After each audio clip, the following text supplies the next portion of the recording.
موٹے تازے سفید بالوں والے چہرے پر جھریاں سجائے ہوئے ادیب ہوں گے.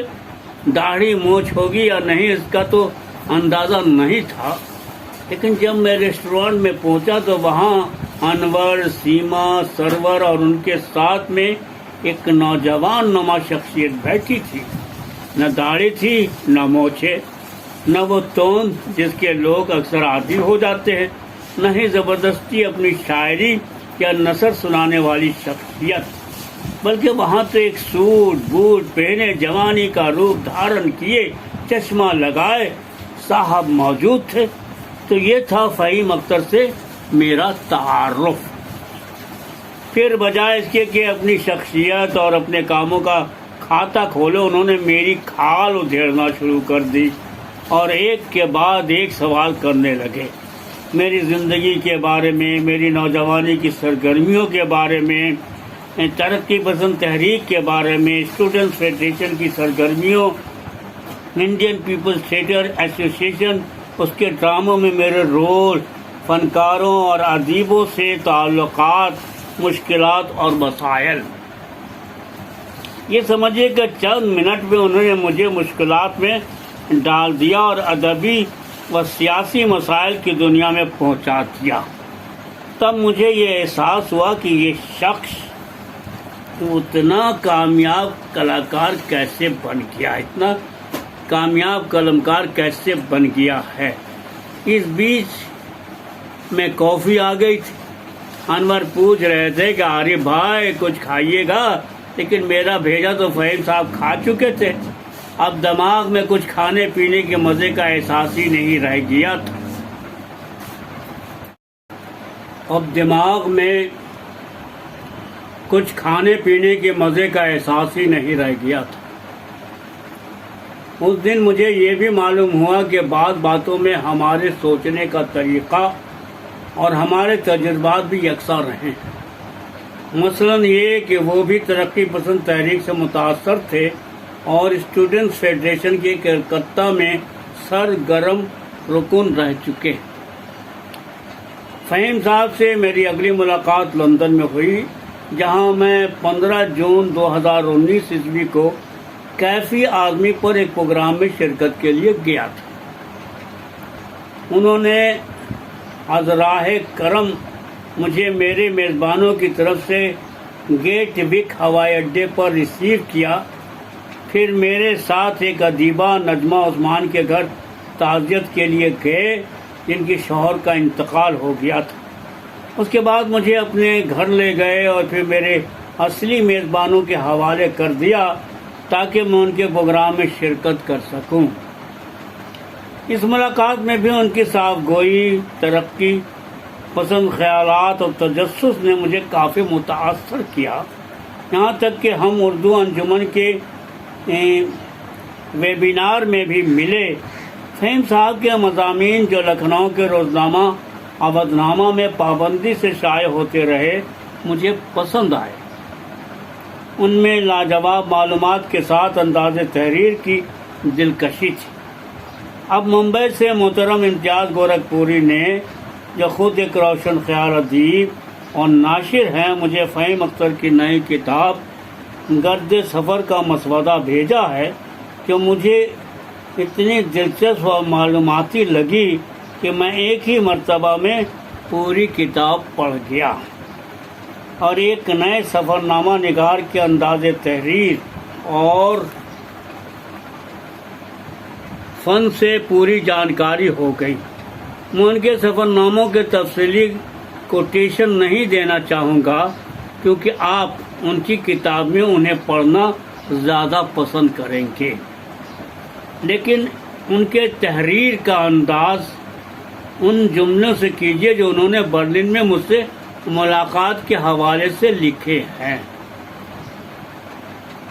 ہندوستانی کھانے کے اس ریسٹورانٹ میں جرمن لوگوں کی بھیڑ سے اس بات کا اندازہ ہوا کہ ہندوستانی کھانے دنیا کے ہر حصے میں مقبول ہیں. ہم سب کچھ گپیوں میں مصروف تھے کہ جناب عارف نقوی تشریف لے آئے. چہرے کی مسکراہٹ سے اس بات کا اندازہ ہوا کہ انہیں میری برلن آمد سے کافی خوشی ہے. پھر ہم نے اس موقع سے فائدہ اٹھاتے ہوئے عارف نقوی صاحب سے گفتگو کی اور یادوں کے جھروکوں سے ان باتوں کو جاننے کی کوشش کی جو میں نے اب تک کتابوں میں ہی پڑھی تھی۔ ذرا ان کے الفاظ پر غور کیجیے۔ ان باتوں کو جاننے کی کوشش کی جو میں نے اب تک کتابوں میں ہی پڑھی تھی۔ ان الفاظ میں ایک طرف فہیم اختر بعض دوسرے لوگوں کی طرح یہ دعویٰ نہیں کر رہے کہ وہ اتنے قابل ہیں کہ انہیں ہر بات معلوم ہے، دوسرے وہ جاننے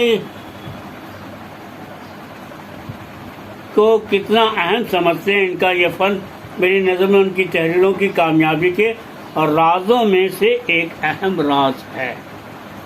سیکھنے کی چاہ اور اس کی اہمیت کا اظہار فہیم اختر نے اپنے ایک سفر نامے کلکتے کا ذکر میں بھی کیا ہے، جہاں وہ لکھتے ہیں، میں نے کلکتے کے دورے اور وہاں کے لوگوں سے کافی کچھ سیکھا ہے جو میرے لیے ایک سبق اور نصیحت ہے۔ میں اپنے شہر کلکتہ کو اپنے سینے میں ہمیشہ دھڑکتا ہوا پاتا ہوں۔ اللہ سے یہی دعا ہے کہ ہماری قوم خوب ترقی کرے اور آپس میں اتحاد اور بھائی چارگی قائم ہو۔ فہیم اختر کے الفاظ نے مجھے ایک واقعہ یاد دلا دیا۔ یونیورسٹی کے زمانے میں ہمارے ایک دوست تھے جو ہر بات کا علم رکھتے تھے اور ہر کتاب پہ رائے دانی کر سکتے تھے۔ ہم لوگ بہت پریشان تھے کہ کیا کریں۔ ایک دن ہمارے ایک دوسرے دوست نے کئی دوستوں کی موجودگی میں ان لال بجھکر دوست سے پوچھا، یار یہ بتاؤ اسٹریپٹومائسین کے بارے میں تمہارا کیا خیال ہے؟ لال بھجکر دوست کو جوش آ گیا، کہنے لگے ہاں ہے تو کتاب دلچسپ، لیکن اس میں جنرلائزیشن بہت ہے۔ دوستوں سے برداشت نہ ہوا، سب کی ہنسی چھوٹ گئی۔ ایک نے چپکے سے کہا، یار یہ تو میڈیسن ہے جو نئی بازار میں آئی ہے۔ فہیم اختر کے سب سفر ناموں پر تبصرے میں تو بہت وقت نکل جائے گا، لیکن مجھے ان کا سفر نامہ آؤ مدینے چلے خاص طور سے پسند آیا، جس میں وہ نہایت خوبصورتی سے مسجد الحرام کے پاس کے ہوٹلوں، انڈونیشیا، ملیشیا، ترکی اور پاکستان کے عازمین حج کا ذکر کرتے، فٹ پاتھ پر بیٹھے کھانا کھاتے ہوئے پاکستانی، بنگلہ دیشی اور ہندوستانیوں کا ذکر کرتے ہیں، اور پھر کار سے مدینے کی طرف روانگی، ریگستان، پہاڑی ٹیلوں کے مناظر کا تذکرہ کرتے ہیں جنہیں دیکھ کر وہ رسول اللہ کی زندگی کو یاد کرتے، نیز بدر کی مسجد کا دیدار اور وہاں 2 رکعت نفل کی ادائیگی اور وہاں کی تاریخی دیوار، اور نیز وہ مقام جہاں جنگ بدر ہوئی تھی، کھجوروں کے باغات کا تذکرہ، اور پھر شہر مدینہ میں آمد،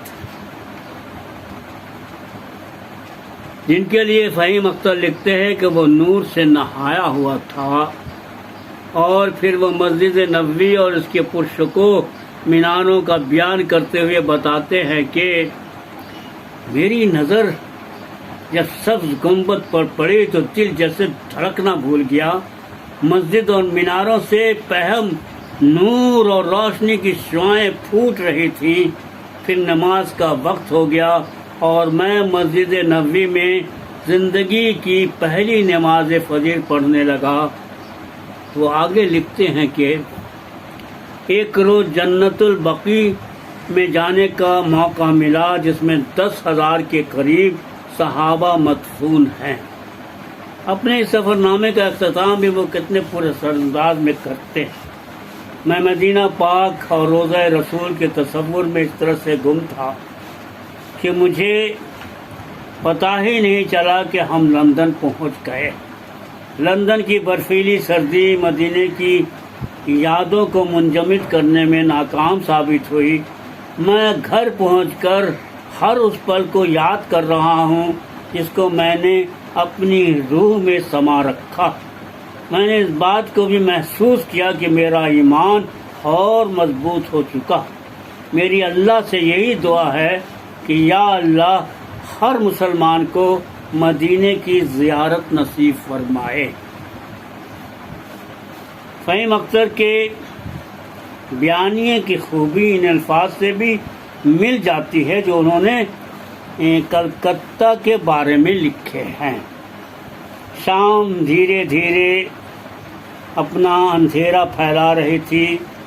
کلکتہ کی خوبصورت سڑکیں نیلا اور سفید چھوٹے چھوٹے کمکموں سے آرائش لیمپ پوسٹ ہمارے استقبال کے لیے اپنی باہیں پھیلائے مرحبا مرحبا کہہ رہے تھے۔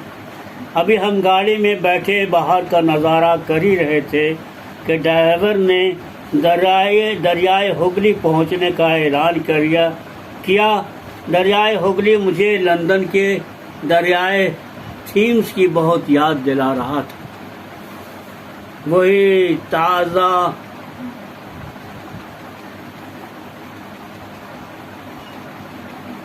وہی ناز و ادا سے پانی کا بہنا، لوگوں کا جمع غفیر اس بات کا ثبوت تھا کہ کلکتہ کے لوگ دریائے ہگلی سے کتنا لطف اندوز ہوتے ہیں۔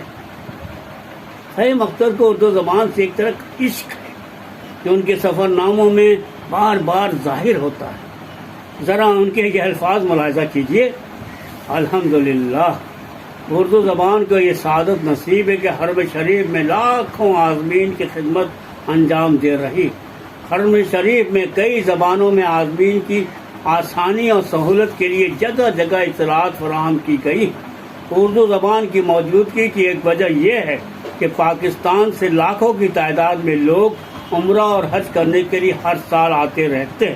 اس کے علاوہ اردو زبان کے جاننے والے یورپ، امریکہ، افریقہ اور دیگر ممالک کے لوگ بھی بڑی تعداد میں یہاں آتے ہیں۔ اس مقام پر میں یہ بھی عرض کر دوں کہ ہندوستان سے جو لوگ عمرہ اور حج کے لیے جاتے ہیں ان کی زبان بھی اردو ہوتی ہے۔ میں یہ بھی عرض کر دوں کہ میری غرض اس موقع پر فن سفر نامہ، اس کی تاریخ، اس کے عادات، رجحانات اور تجربات پر اپنی قابلیت بگھارنا اور ان باتوں کو دہرانا نہیں ہے جس کے بارے میں اردو ادب میں بہت کچھ لکھا جا چکا ہے۔ اور 2 سال قبل ہندوستان کی ایک یونیورسٹی کی طالبہ شفا علی نے میرے سفر نامے طائر آوارہ پر اپنی ایم فل کی تھیسس میں تفصیل سے بحث کی۔ میں تو اللہ کا شکر گزار ہوں کہ اس نے مجھے نقاد بننے سے بچا لیا، ورنہ اپنے ہی دوستوں اور مخلصین کی پھٹکاروں کا سامنا کرنا پڑتا۔ میں تو بس اپنے تاثرات بیان کر سکتا ہوں، اور کیا کروں کہ فہیم اختر کے سفر نامے پڑھ کر دل سے قلم اٹھانے پر مجبور ہو گیا۔ ان کی کتاب کا جو مسودہ مجھے محترم امتیاز گورکھپوری نے انٹرنیٹ سے بھیجا ہے، اس میں اتنے اسفار ہیں کہ اگر سب پر لکھنے بیٹھوں تو یہ مصنف کے ساتھ زیادتی ہوگی اور قاری بھی بور ہو جائیں گے۔ دوسرے یہ کہ عمر کی اس منزل پر پہنچنے کے بعد آنکھوں میں اتنی طاقت نہیں رہی ہے کہ پورے مسودے کی باریک بینی سے چھان بین کروں، لیکن یہ ضرور کہوں گا کہ فہیم اختر کی تحریر اتنی دلچسپ اور معلوماتی ہے کہ ایک ہی بار میں سارا مسودہ پڑھ لیا۔ کیا کروں، چھوڑنے کو جی ہی نہیں چاہا۔ مجھے یقین ہے کہ قارئین بھی اس میں کافی دلچسپی لیں گے اور استفادہ حاصل کریں گے۔ مجھے امید ہے کہ ان کے سفر ناموں کے اس مجموعے گرد سفر کی مقبولیت ان کو اتنا حوصلہ فراہم کرے گی اور رگوں میں حرارت پیدا کرے گی کہ وہ سفر ناموں کے جدید روپ کو اور نکھار بخشیں گے۔ برلن، 2 اگست 2020 عیسوی۔ تو دوستو، ابھی آپ اسم ناشر کی ادبی دنیا میں ایک نئی کتاب جو فہیم اختر صاحب کی 20 مارچ کو شہر کلکتہ میں 2022 میں جس کا رسم اجرا ہوا ہے، اس کتاب پر اپنا تبصرہ پیش کر رہے تھے، لکھا تھا جناب عارف نقوی صاحب نے۔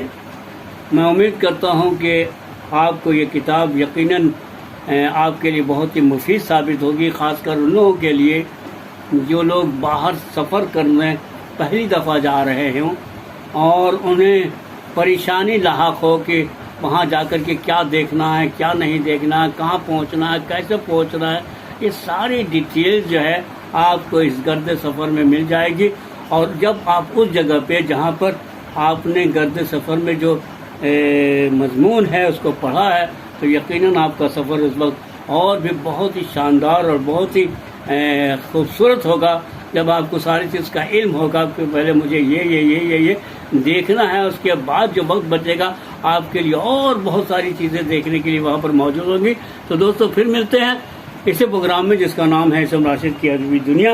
ابھی آپ سن رہے تھے گرد سفر پر ایک مضمون جس کے خالق ہے جناب فہیم اختر لندن۔ تو اجازت دیجیے، ہم پھر ملتے ہیں آپ کے اسی پروگرام میں جس کا نام ہے اسم راشد کی ادبی دنیا۔ اللہ حافظ۔